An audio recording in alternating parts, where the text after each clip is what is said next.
Seguimos entonces en nuestro modelo de Excel estimando los ingresos y los egresos.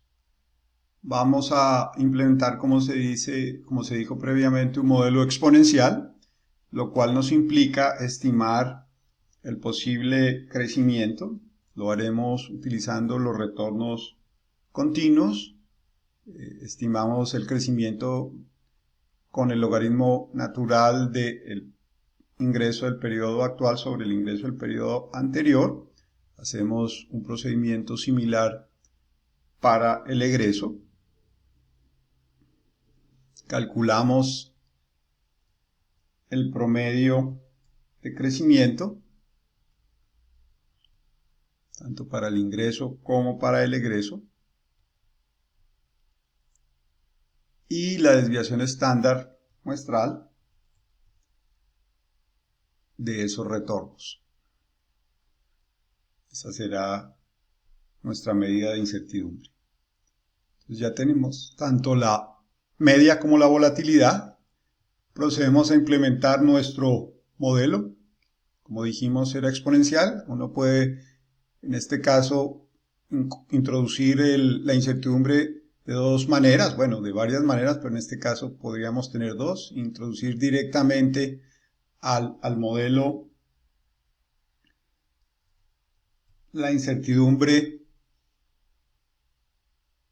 a través de una variable aleatoria o la variable aleatoria ponderarla por la desviación estándar. Elegiremos esa segunda opción para que la volatilidad, digamos, esté determinada por el tamaño de la volatilidad histórica. Entonces, la forma en que lo implementamos es el ingreso anterior por la exponencial de la media, la cual debemos fijar, porque es la misma para todos los periodos.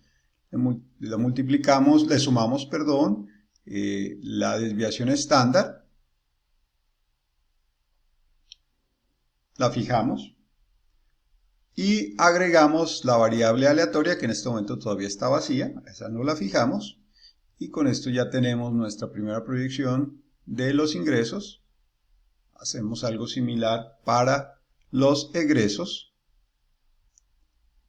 Para comparar qué tan razonable, para verificar qué tan razonable es esta proyección, estimemos cuál ha sido el porcentaje de egresos sobre el ingreso histórico y replicamos este cálculo para el futuro. El promedio de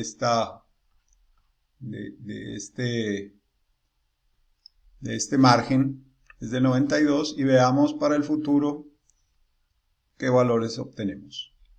El egreso del año actual dividido entre el ingreso del año actual, 92.7, un poquito más bajo.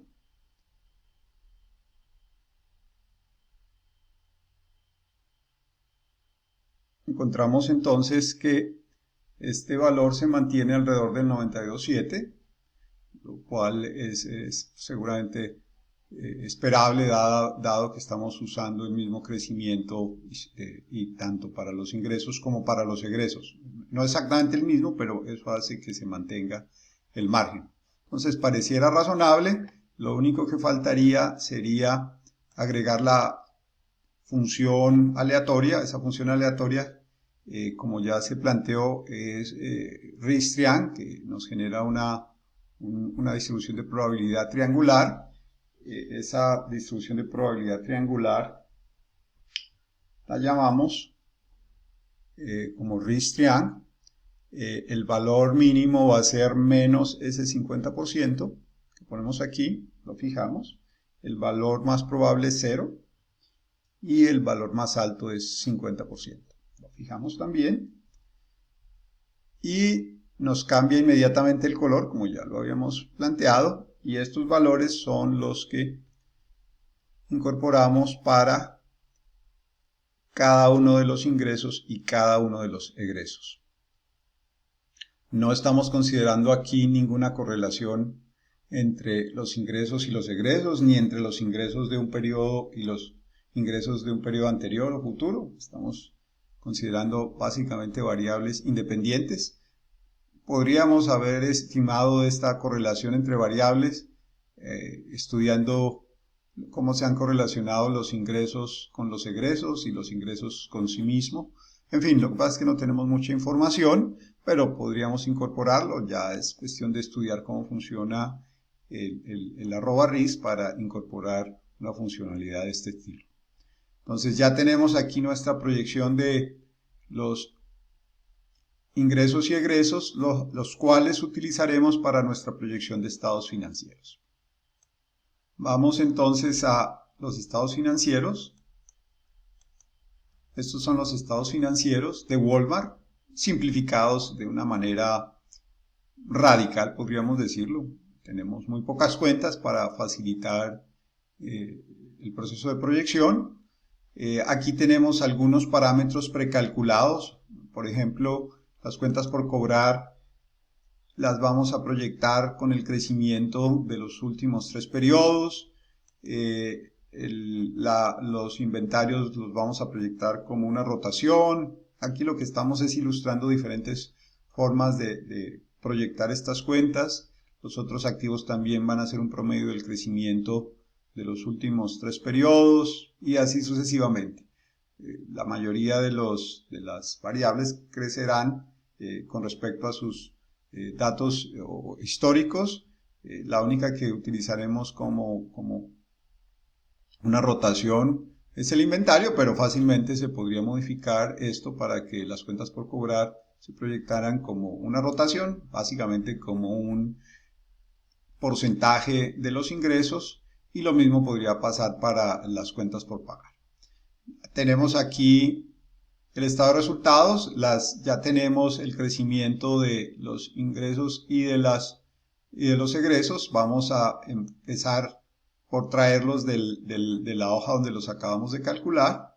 Entonces usamos esa función transponer para traerlos todos de una vez. Transponer. Los ingresos, seleccionamos todo el rango y para darle Enter, como es una función matricial, le damos Control Shift Enter para que lo tome de una vez. De manera similar procedemos con los egresos, seleccionamos todo el rango y le decimos igual a menos transponer para que le ponga el signo negativo que necesitamos, todo el rango que tenemos aquí. Cerramos el paréntesis y le damos Control Shift Enter. Y ya tenemos ingresos y egresos proyectados y pues ya hemos calculado el EBITDA. Como decía previamente, estos egresos están depurados de la depreciación de tal manera que se simplifique la proyección. Entonces ya podríamos proyectar algunas otras variables, como estos datos.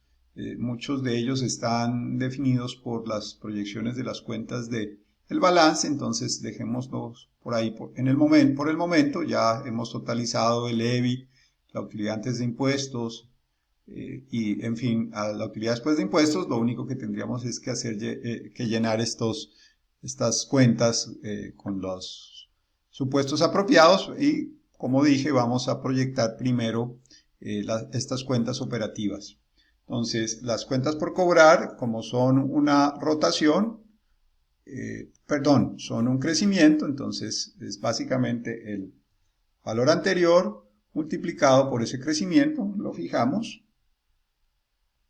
y procedemos a proyectarlo.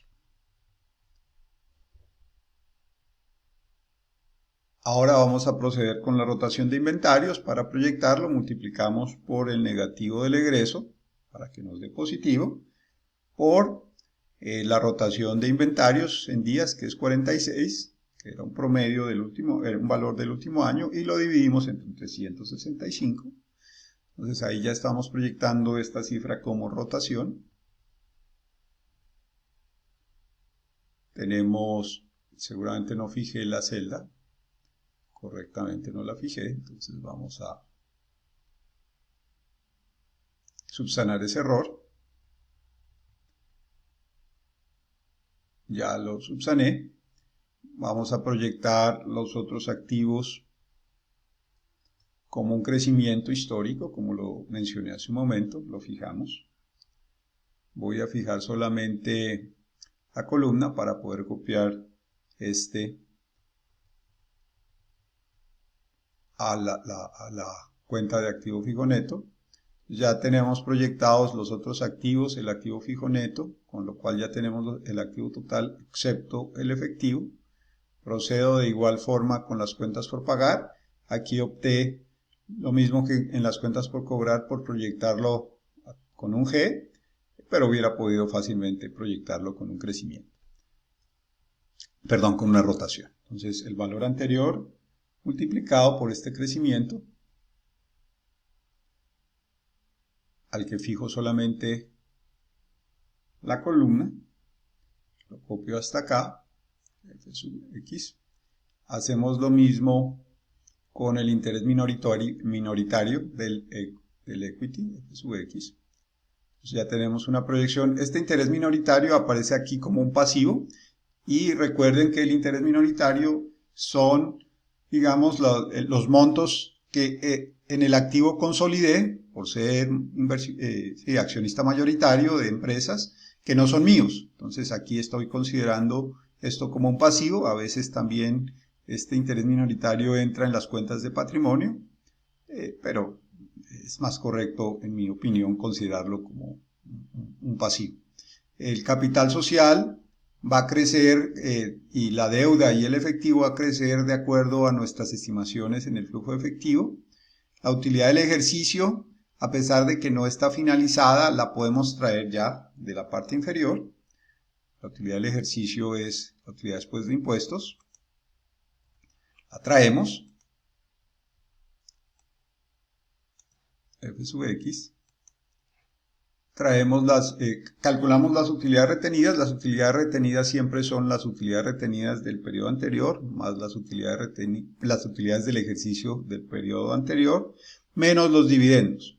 Como aquí voy a calcular los dividendos negativos, entonces sumo el dividendo, que a pesar de que está vacío, lo procedo a estimar, con lo que ya tenemos las utilidades retenidas.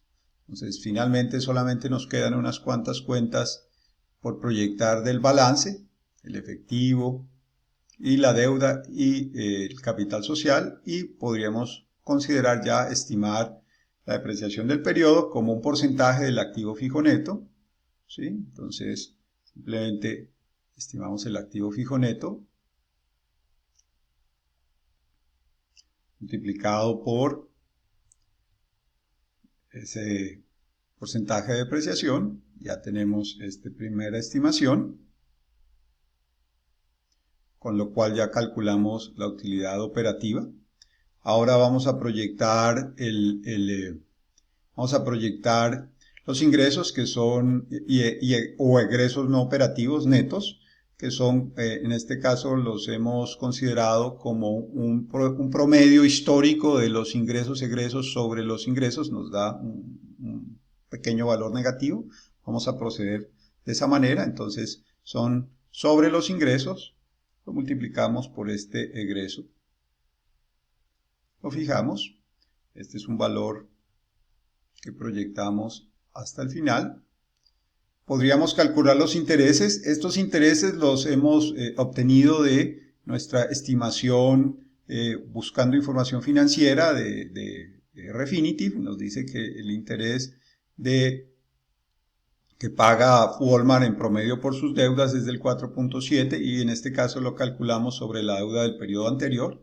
Entonces simplemente sería igual a la deuda del periodo anterior, que es 48.871. Esta sí no la fijamos porque se va a ir moviendo por este 4.7, el cual fijamos. Le ponemos un valor negativo y ya estimamos ese primer interés.